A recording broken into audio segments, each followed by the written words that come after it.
झोला लेकर आए थे और आज चोरी करके बेईमानी करके करोड़पति हो गए हैं। तो बताइए कहाँ गलत है? इसलिए मैं इस मंच के माध्यम से, चाहे अग्रवाल जी रहे चाहे फल्ला जी रहे, डीसी केवल आप कि हम उद्योग के खिलाफ नहीं है।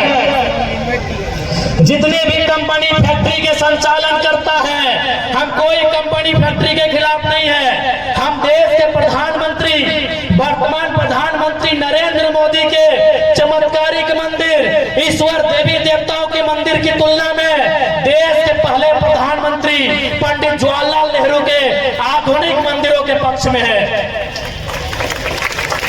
हम नरेंद्र मोदी जी के मंदिरों के पक्ष से कई ज्यादा देश के पहले प्रधानमंत्री पंडित जवाहरलाल नेहरू के आधुनिक मंदिरों के पक्ष में है। आधुनिक मंदिर यानी कल कारखाना, आधुनिक मंदिर यानी फैक्ट्रियां, आधुनिक मंदिर यानी डैम, आधुनिक मंदिर यानी रोजगार, हम उनके पक्ष में है। लेकिन सवाल है, आपसे हमारा कोई झगड़ा नहीं है।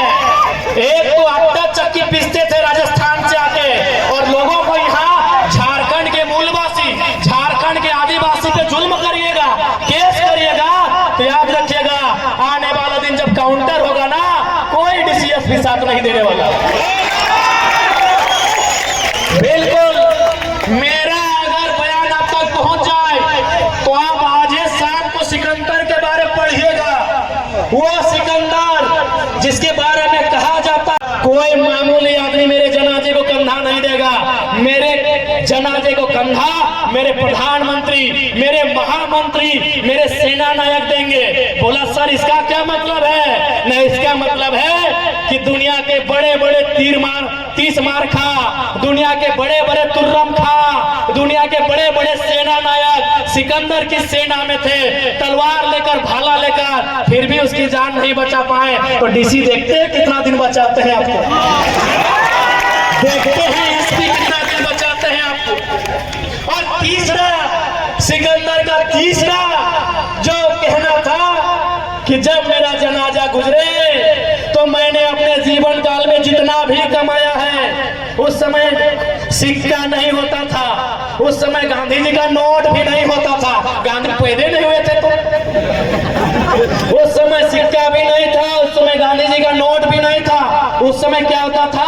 ज्वेरात होते थे, ज्वेलरी होते थे, सोना चांदी यानी जेवर वगैरह होते थे, सोने चांदी के पन होते थे, बड़े बड़े सिक्के होते थे। तो सिकंदर ने कहा कि मेरे मरने के बाद 1 रुपया भी मेरा जो उत्तराधिकारी होगा, मेरे मरने के बाद 1 रुपया भी मेरे उत्तराधिकारी को मत देना, बल्कि मेरे जनाजा के आगे बिछाते जाना और लोग उस पे चल के जाए, ताकि दुनिया को पता चले कि धन एक दिन धूल बन जाता है। अग्रवाल में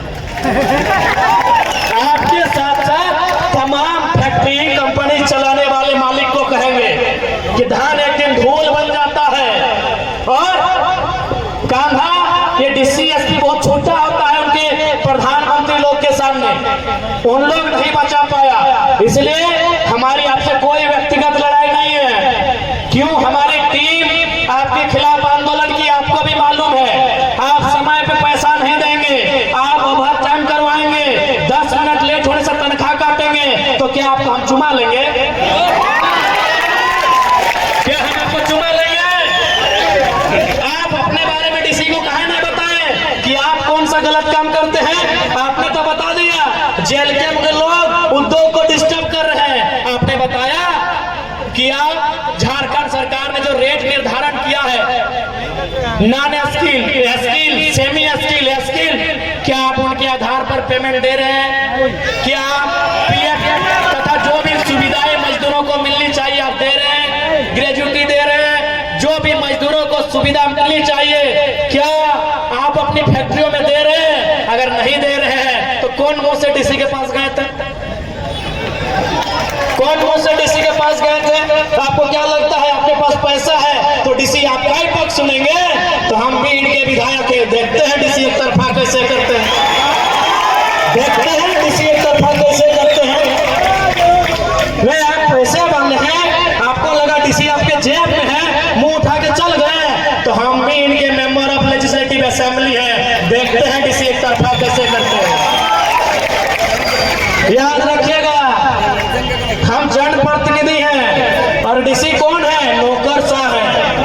नौकरशाह का मतलब क्या होता है? देखिए डीसी महोदय, हम आपके खिलाफ कोई ऐसा वचन नहीं कह रहे हैं, जो सिस्टम है दुनिया को बता रहे हैं। डीसी रहे चाहे एसपी रहे, वो नौकरशाह का पाठ होते हैं। आप जनता के सेवक हैं, हम जनप्रतिनिधि हैं,